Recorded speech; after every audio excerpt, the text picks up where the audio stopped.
My call was perfect. It's 8 p.m. in most of Michigan, where the first polls close in the state's primary. For Republicans, 16 delegates are up for grabs tonight, with Trump being the massive favorite in the contest. He already holds nearly 100-delegate lead over Nikki Haley. And for Democrats, Biden faces a challenge from progressives in the state over his stance on the war on Gaza. Now, a lot of those voters, Arab Americans, hope to send a message to the president by voting uncommitted.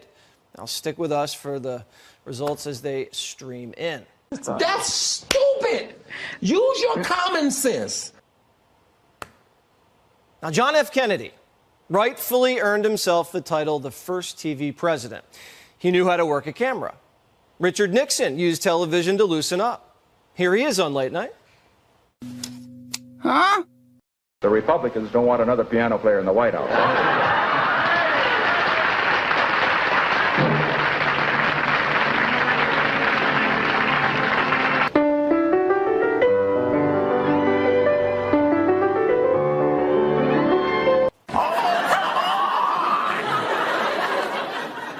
And since Nixon, every major politician has used Late Night to showcase their swagger. Bill Clinton brought the sax.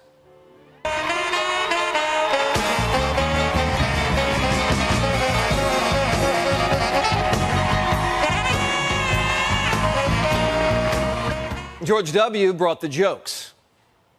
The top 10 changes I'll make in the White House. Oh, here you go. Are you ready? This is right up your alley. New rule at cabinet meetings. You can't talk until you ride the mechanical bull.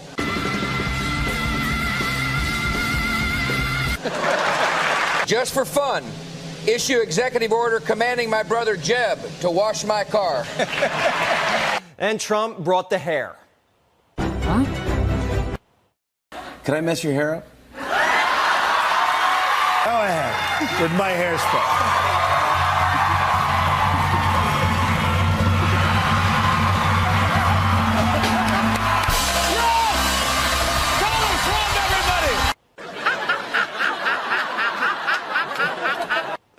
Joe Biden went on Late Night and brought nothing, except traffic to a halt in Midtown. Almost missed the 5. Greg can't carry that show without me. Now, President Biden skipped the Super Bowl interview to sit down with Seth Meyers. For those of you who don't know who he is, he comes on after Jimmy Fallon. And for those of you who don't know who Jimmy Fallon is, ask Jay Leno. These shows are all pre-taped so Biden could be edited and get to bed. Biden didn't bring a sax, a joke, or charisma. All the president had were sunglasses. There's a Dark Brandon conspiracy meme. And this is something that you seem to have a lot of fun with. You've co-opted. You've co-opted Dark Brandon. This is a yard sign. And do you enjoy playing around with the Dark Brandon meme? Hello there. No, I resent the hell out of it. Okay.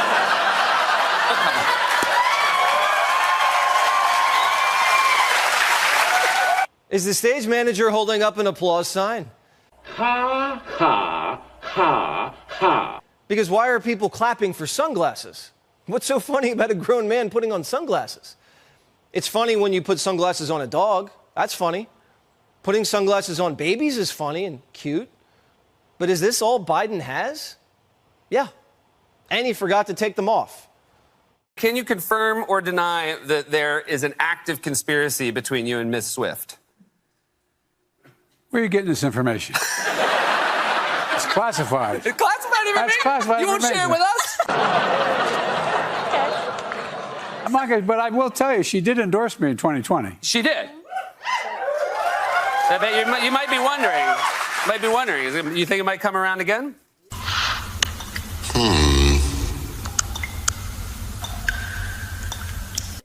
I told you it's classified. That entire exchange was scripted. The producers and the White House aides prepared that for days. Is there a conspiracy? It's classified. That was their big bit.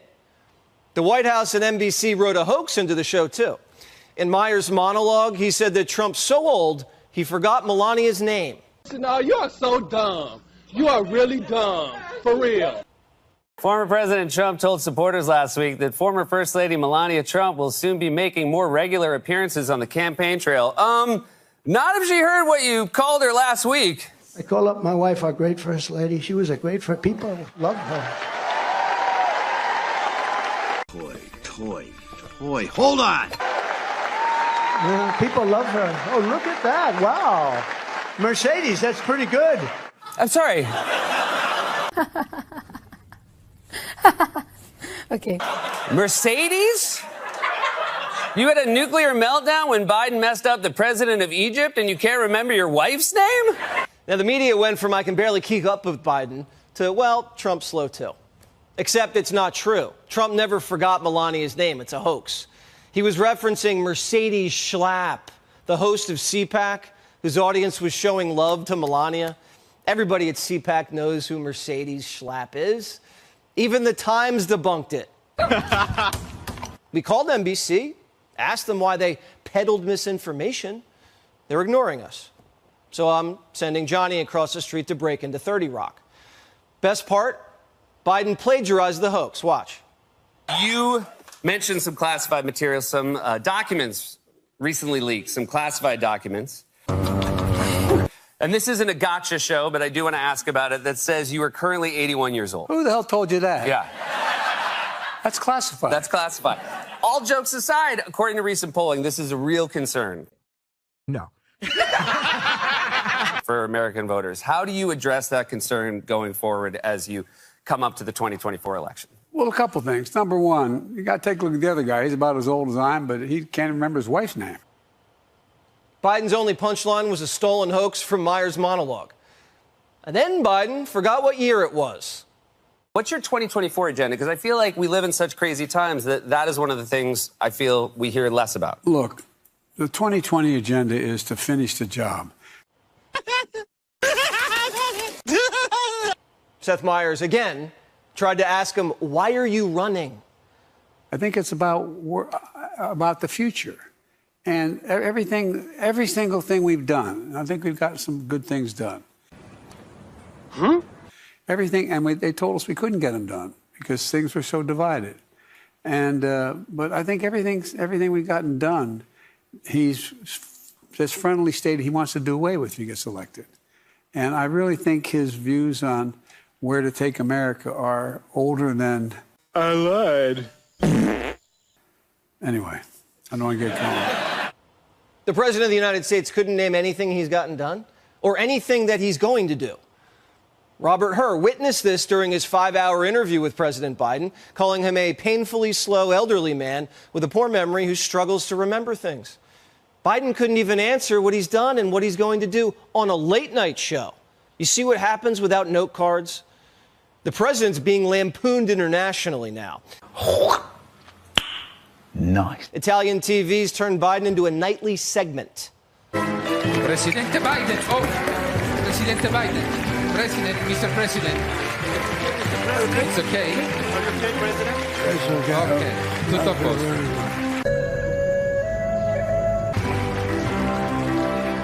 Well, benvenuto. No, di nuovo, mamma mia. President, Mr. President, ecco. Are you okay? Yeah. Okay, it's okay. Yeah, very good. What's your name? Con chi parla? Mr. President. My name is Joe Kennedy. I was entertained. No, Biden. Now, if I were Biden and I was losing to Trump and my party wanted to put me out to pasture and swap me out for a younger, better-looking liberal, the Mideast and Europe were at war and migrants are murdering our women, the last thing I would do, go out for ice cream with a comedian and then lick it when they ask about the border. Why make your order now this whole thing? It's going on Thursday. Why don't you now, guys? I've been planning to go Thursday. What I didn't know is my good friend apparently is going. Seth Meyers took his grandpop out for ice cream to make him feel better for forgetting his lines. Here you go. Good job, Joe. You want a sugar cone? You know who lights up for ice cream? Children and the elderly. There's a reason caregivers deliver ice cream to their patients in nursing homes. According to the Alzheimer's Association, ice cream is a favorite for people with diminished faculties. Quote, ice cream has the power to immediately elicit soothing feelings Oh, my God! at the very first taste of a single spoonful. It erases all the negative feelings related to the frustration and continues to stimulate pleasure receptors in the brain with every new scoop. Now, obviously, I'm not diagnosing Biden with Alzheimer's, but you see what's going on here? They clap when he puts his sunglasses on. They treat him for ice cream to make him happy. He's got his little Corvette, his toy car that he's so proud of, that he keeps his special folders next to. And no one can take those folders. Those are my folders. He's a child. He copies homework. He lies, falls asleep, doesn't listen. Joey has his aviators, mint chip, and his Hot Wheels, and he's happy. Are we really going to re-elect this guy, America? Even Obama world sees it.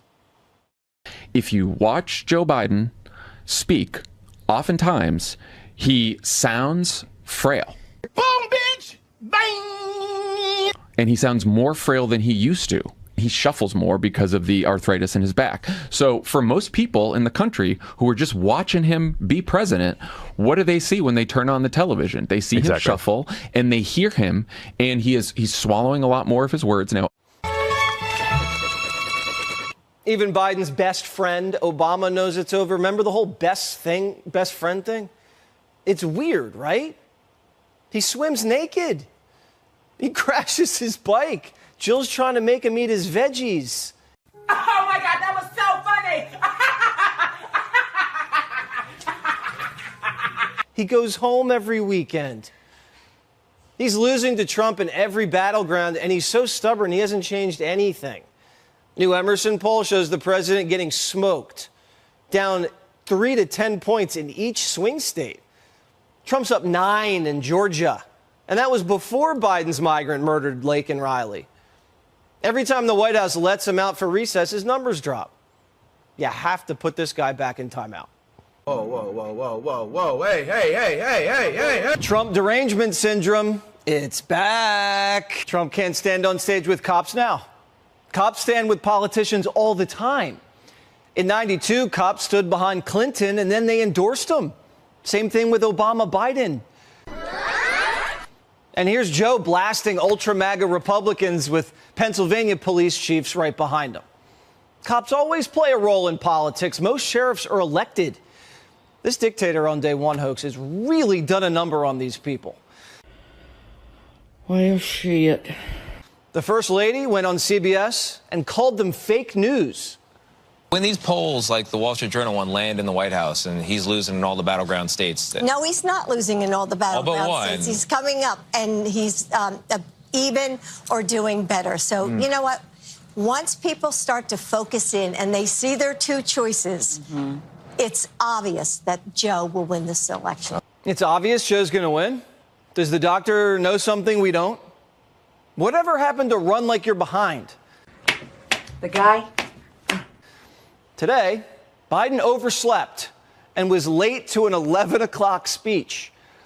He didn't show up until an hour later.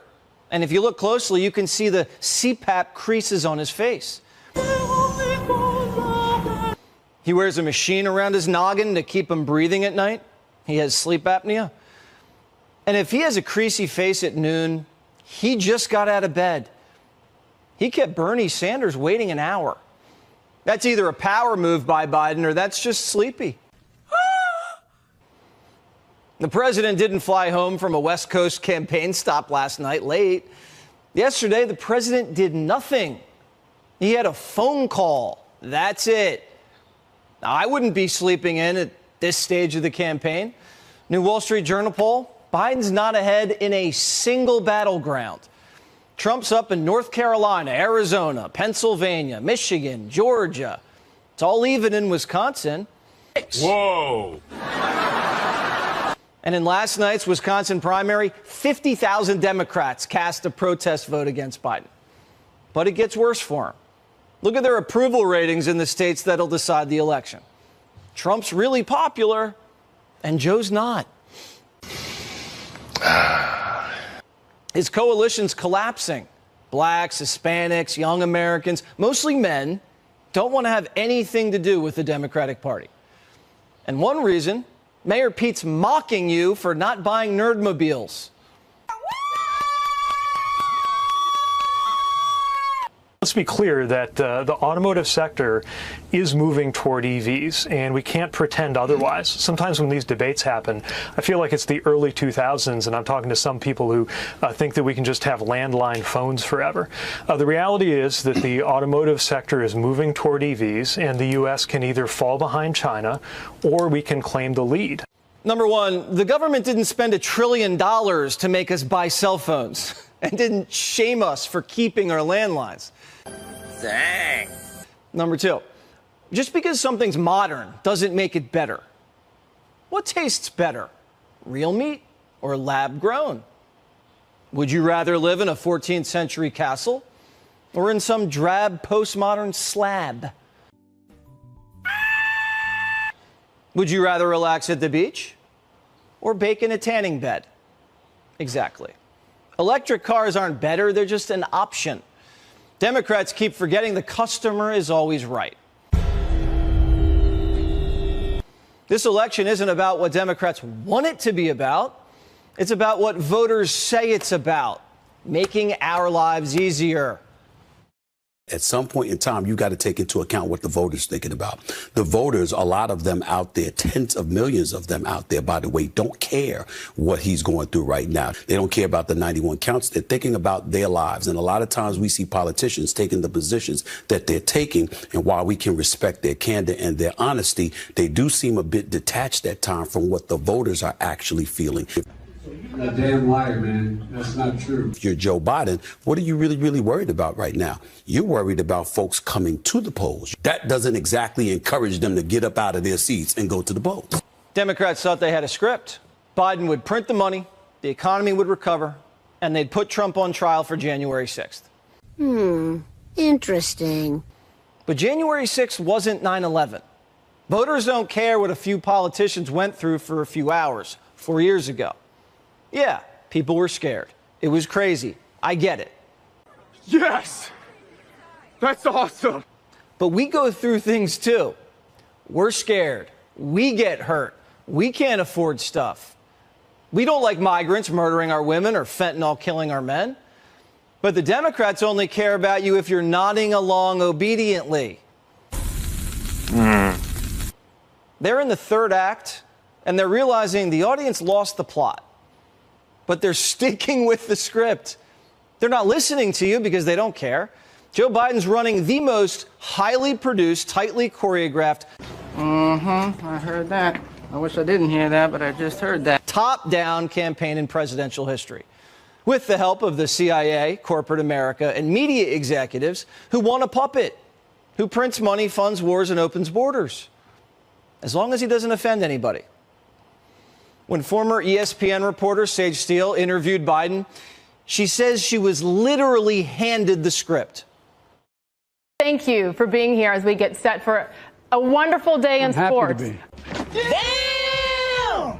Opening day for America's national pastimes. This was about 2 months after he took office. It was so structured, and I was told, you will say every word that we write out. You will not deviate from the script, and go to the word. Like every single question was scripted, gone over dozens of times by many executives, editors and executives. Biden got the questions ahead of time. Almost the entire interview was about sports. What an idiot! Oh, what a loser! 2 minutes of the interview was Biden telling a story about Jill putting a Flyers jersey on their dog. It was all scripted ahead of time. It wasn't a real interview. ESPN executives in the White House were in on it. And if you deviated from the script, you're fired. None of this is real. That's why Biden's done more interviews with a weatherman than with the New York Times. And as far as your memories of this house, I mean, we're assuming, I don't know what the future holds, but what are your favorite memories about this place? Our kids jumping in bed with us, our grandkids, when they're down here. Just sneaking up and jumping in bed with us. That's my favorite memory here. They love it. They love wandering through the halls. There's 2 floors upstairs, a lot of bedrooms. It's private residence. And they just love coming down. Are kids jumping in bed with us? Biden's youngest kid's 42. His grandkids, well, Biden's grandkids are 30, 23, 23, 19, and 18. And Hunter's got 2 4-year-olds, and only one of them's ever been to the White House. We have people that are stupid.